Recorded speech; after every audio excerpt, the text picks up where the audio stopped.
இப்போ வந்துங்க ஆட்டு பண்ணை வச்சு பல லட்சம் சம்பாதிக்க முடியுமா அப்படிங்கிறத கேள்வி, கரெக்டுங்களா? அந்த ஆட்டு பண்ணை செட்டு உருவாக்குறதுக்குங்க முதல் நம்ம பல லட்சம் இன்வெஸ்ட்மெண்ட் பண்ணினா தான் நம்ம சம்பாதிக்க முடியும். என்ன சொல்கிறீங்க? அதுக்கான முதல் வந்து அந்த ஆடை வளர்த்துறதுக்கான தீவனம் ரெடி பண்ணணும். ரெண்டாவது அந்த ஆட்டை வளர்த்துறதுக்கான செட்டு ரெடி பண்ணணும்.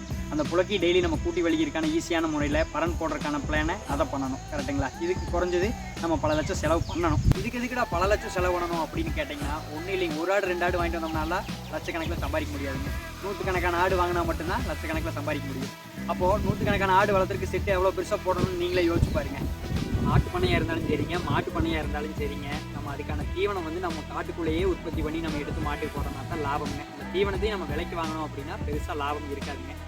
இதெல்லாம் இவ்வளோ சொல்கிறீங்க, நீங்கள் எத்தனை ஆடு வச்சுருக்கீங்க அப்படிங்கன்னு நீங்கள் என்னை திருப்பி கேட்கலாம். நான் பார்த்தீங்கன்னா பல லட்சம் இன்வெஸ்ட்மெண்ட் பண்ணி பல லட்சம் எடுக்கிறதுக்கு முன்னாடி பார்த்தீங்கன்னா நம்மளுக்கான இடம் எல்லாமே செட் ஆகணும். அதனால தான் பார்த்தீங்கன்னா நம்ம அளவாக ஒரு 15 ஆடு வச்சுருக்கோம். இதை வச்சு அடுத்து இம்ப்ரூவ்மெண்ட் பண்ணலாம் அப்படிங்கிறதுக்காக மட்டும்தான் நாங்கள் 15 ஆடு மட்டும் வச்சுருக்கோங்க. காரணம் என்னென்னு கேட்டிங்கன்னா, நம்ம 15 ஆடு வச்சு வளர்த்தும் போது தான் தெரியும் இதில் என்னென்ன நம்மளுக்கு டிஸ்அட்வான்டேஜ் எல்லாம் இருக்குது அப்படின்னு நம்ம தெரிஞ்சுக்க முடியும். வேறைக்கு 150-200 ஆடை வாங்கிட்டு வந்து விட்டு நம்ம பரன் பெருசாக போட்டு பல லட்சம் லாஸ் ஆகி ஒரு எல்லாத்தையும் பிடிச்சி விட்டு போட்டு போக வேண்டியதான் பண்ணைக்கு முதல் விஷயம். எடுத்த உடனே பறக்கிறதுக்கு ஆசைப்படக்கூடாது இல்லைங்களா? அதனால மெதுவாக அடுத்த லெவலுக்கு போகணும், அவ்வளோதாங்க.